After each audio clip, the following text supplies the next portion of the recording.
अनंत कोटि ब्रह्मांड नायक योगी राज प्रभु श्री सच्चिदानंद सतगुरु साईनाथ महाराज की जय।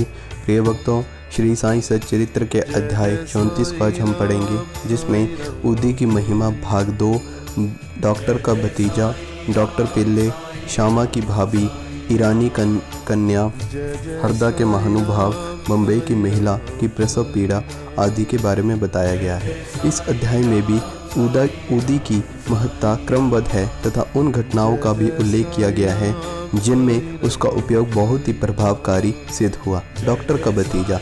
नासिक जिले के मालेगांव में एक डॉक्टर रहते थे। उनका भतीजा एक असाध्य रोग से पीड़ित था। उन्होंने तथा उनके सभी डॉक्टर मित्रों ने समस्त उपचार किए, यहाँ तक कि उसकी शल्य चिकित्सा भी करवाई, फिर भी बालक को कोई भी लाभ न हुआ। उसके कष्टों का पारावार न था। मित्रों तथा संबंधियों ने बालक के माता पिता को दैविक उपचार करने का परामर्श देकर श्री साईं चरणों की शरण में जाने को कहा, जो अपनी दृष्टि मात्र से असाध्य रोग साध्य करने के लिए प्रसिद्ध है।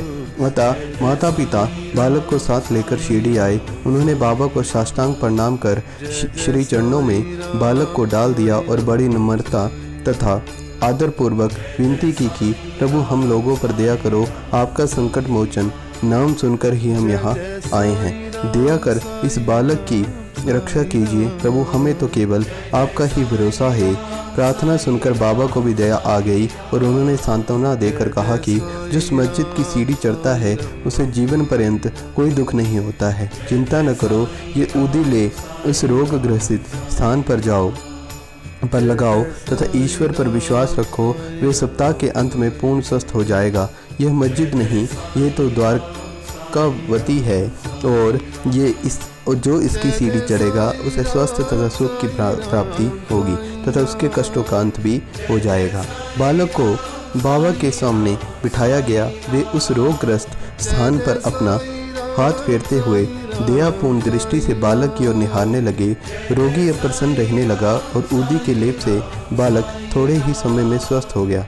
माता पिता अपने को बाबा का ऋणी तथा कृतज्ञ मानकर बालक को लेकर शिरडी से चले गए। यही लीला देखकर बालक के काका को, जो डॉक्टर थे, महान आश्चर्य हुआ तथा उन्हें भी बाबा के दर्शनों की तीव्र उत्कंठा हुई। उसी समय जब वे कार्यवश बम्बई जा रहे थे, तभी मालेगांव मनवाड़ के निकट किसी ने बाबा के विरुद्ध उनके कान भर दिए और इसी कारण वे शिरडी जाने का विचार त्याग कर सीधे ही बम्बई चले गए।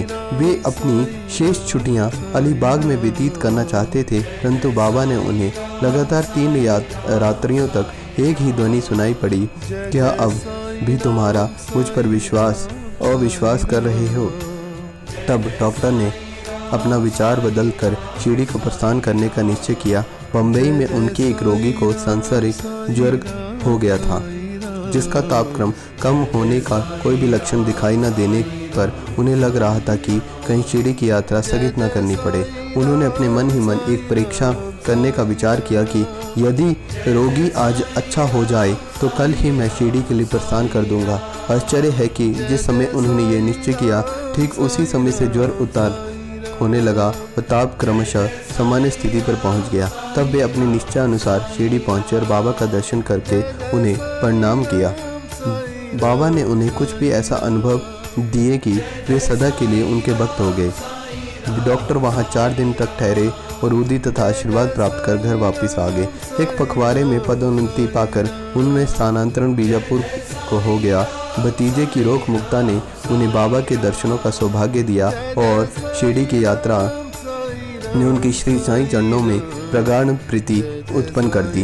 डॉक्टर पिल्ले बाबा के एक निष्ठ भक्त थे। इसी कारण बाबा ने उन पर अधिक स्नेह रखते थे और उन्हें सदा भाऊ कहकर पुकारते थे। हर समय उनसे वार्तालाप करके प्रत्येक विषय में परामर्श भी लिया करते थे। उनकी सदैव यही इच्छा रहती थी कि वे बाबा के समीप ही बने रहें। एक बार डॉक्टर पिल्ले को नासूर हो गया। वे काका साहेब दीक्षित से बोले कि मुझे असहन पीड़ा हो रही है और मैं अब इस जीवन से मृत्यु को अधिक श्रेष्ठकर समझता हूँ। मुझे ज्ञात है कि इसका मुख्य कारण मेरे पूर्व जन्मों के कर्म ही हैं।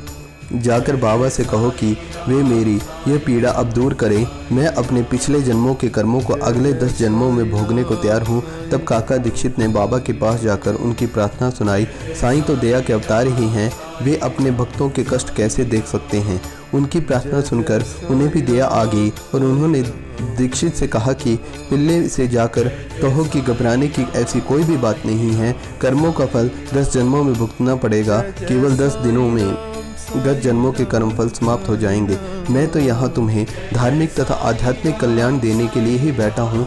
प्राण त्यागने की इच्छा कदापि न करनी चाहिए। जाओ, पीठ पर लाद कर उन्हें यहाँ ले आइए और मैं सदा के लिए उनके कष्टों से छुटकारा कर दूंगा। तब उसी स्थिति में पिल्ले को वहाँ लाया गया। बाबा ने अपनी दाहिनी तथा उनके सिरहाने अपनी गादी देकर सुख से लिटाकर कहा कि इसकी मुख्य औषधि तो यह है कि पिछले जन्मों के कर्म फल को अवश्य ही भोग लेना चाहिए ताकि उनसे सदैव के लिए छुटकारा हो जाए। हमारे कर्म ही सुख दुख के कारण होते हैं, इसीलिए जैसी भी परिस्थिति आए उसी में संतोष करना चाहिए। अल्लाह ही सबको देने वाला है और वही सबका रक्षण करता है। ऐसा विचार कर सदैव उनका ही स्मरण करो, वे ही तुम्हारी चिंता दूर करेंगे। तन मन धन तथा वचन द्वारा उनकी अनन्य शरण में जाओ और फिर देखो कि वे क्या करते हैं। डॉक्टर पिल्ले ने कहा कि नाना साहब ने मेरे पैर में एक पट्टी बांधी है, परंतु मुझे उससे कोई लाभ नहीं पहुंचा। नाना तो मूर्ख है। बाबा ने कहा, वे पट्टी हटाओ नहीं तो मर जाओगे। थोड़ी ही देर में कौवा आएगा और वह अपनी चोंच इसमें मारेगा और तब तुम शीघ्र ही अच्छे हो जाओगे। जब ये वार्तालाप हो ही रहा था उसी समय अब्दुल और जो मस्जिद में झाड़ू लगाने, दिया बाती तथा आदि को स्वच्छ करने का कार्य करता था वहाँ आया। जब वे दिया बाती स्वच्छ कर रहा था तो अचानक उसका पैर डॉक्टर पिल्ले के नासूर वाले पैर पर जा पड़ा। पैर तो सूजा हुआ था ही और फिर अब्दुल के पैर से दबा तो उसमें से नासूर के 7 कीड़े बाहर निकल पड़े। कष्ट असहनीय हो गया और डॉक्टर पिल्ले उच्च स्वर में चिल्ला पड़े, किंतु कुछ ही समय में के बाद वे शांत होकर गीत गाने लगे।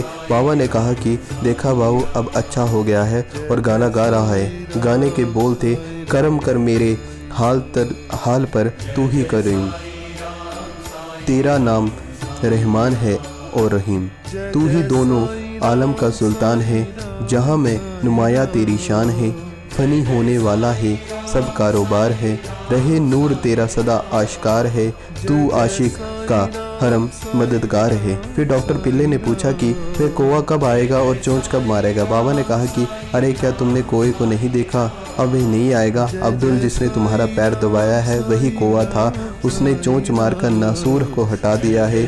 अब फिर से क्यों आएगा। अब जाकर वाड़े में विश्राम करो और तुम शीघ्र ही स्वस्थ हो जाओगे।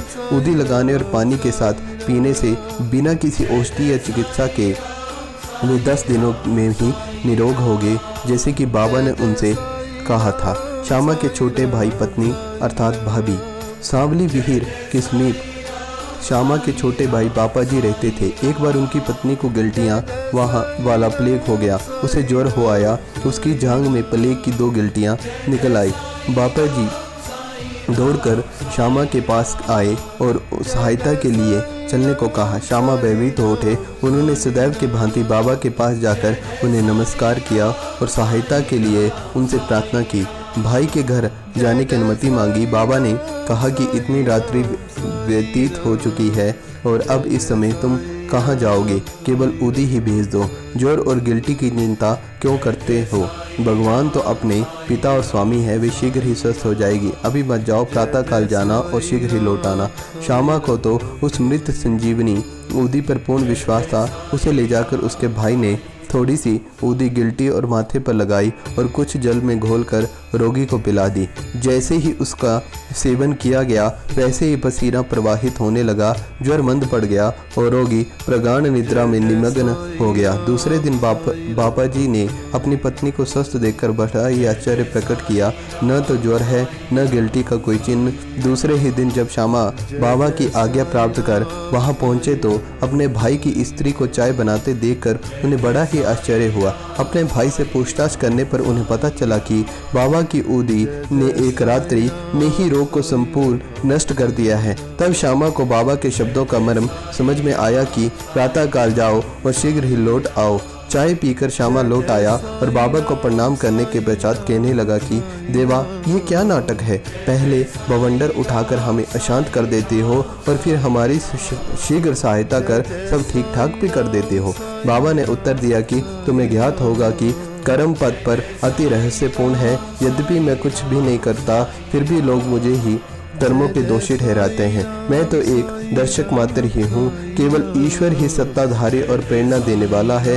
वे ही परम दयालु है। मैं न तो ईश्वर हूँ न ही मालिक हूँ, केवल उनका एक आज्ञाकारी सेवक हूँ और सदैव उनका स्मरण किया करता हूँ। जो निर्भिमान होकर अपने को कृतज्ञ समझकर उन पर पूर्ण विश्वास करेगा, उसके कष्ट तो दूर हो जाएंगे और उसे मुक्ति भी प्राप्त हो जाएगी। बोलिए श्री सतरानंद सतगुरु साईनाथ महाराज की जय।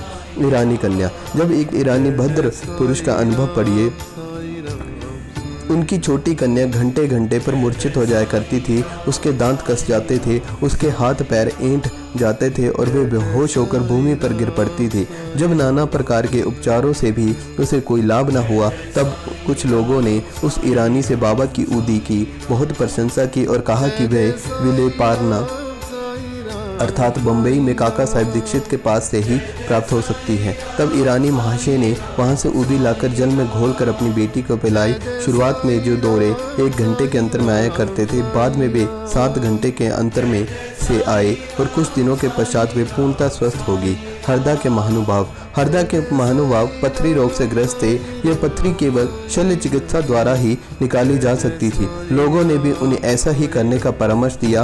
वे बहुत ही वृद्ध तथा दुर्बल थे और अपनी दुर्बलता देखकर उन्हें शल्य चिकित्सा कराने का साहस न हो रहा था। वे इस हालत में उनकी व्याधि को और इलाज ही क्या था। इसी समय नगर के इनामदार भी वहां आए हुए थे, जो बाबा के परम भक्त थे और उनके पास उदी भी थी। कुछ मित्रों के परामर्श देने पर उनके पुत्र ने उनसे कुछ उदी प्राप्त कर अपने वृद्ध पिता को जल में मिलाकर पीने को दी। केवल 5 मिनट में ही उदी के पेट में जाते ही पथरी मूत्रेंद्रिय के द्वारा से बाहर निकल गई और वे वृद्ध शीघ्र ही स्वस्थ हो गया। बम्बई की महिला की प्रसव पीड़ा। बम्बई की कायस्थ प्रभु जाति की एक महिला को प्रसव काल में असहनीय वेदना हुआ करती थी। जब वे गर्भवती हो जाती तो वह बहुत ही घबराती और कर्तव्यपूर्ण हो जाया करती थी। उसके उपचारार्थ संत श्री राम मारुति ने उसके पिता को सुझाव दिया कि यदि इस पीड़ा से मुक्त होना चाहते हो तो अपनी पत्नी को शिरडी ले जाओ। पुनः जब उनकी स्त्री गर्भवती हुई तो वे दोनों पति पत्नी शिरडी गए, वहाँ कुछ मास ठहरे।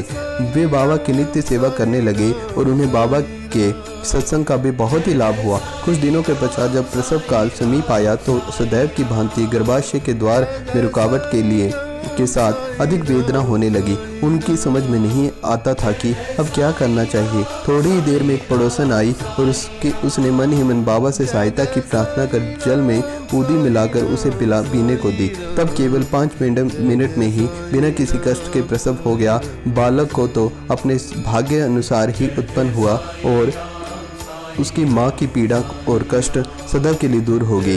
वे अपने बाबा का बड़ा ही कृतज्ञ समझने लगी और जीवन पर्यंत उनके आभारी बने रहे। तो प्रिय भक्तों, श्री साईं बाबा की कृपा से हमने इस अध्याय को भी पूर्ण कर लिया है।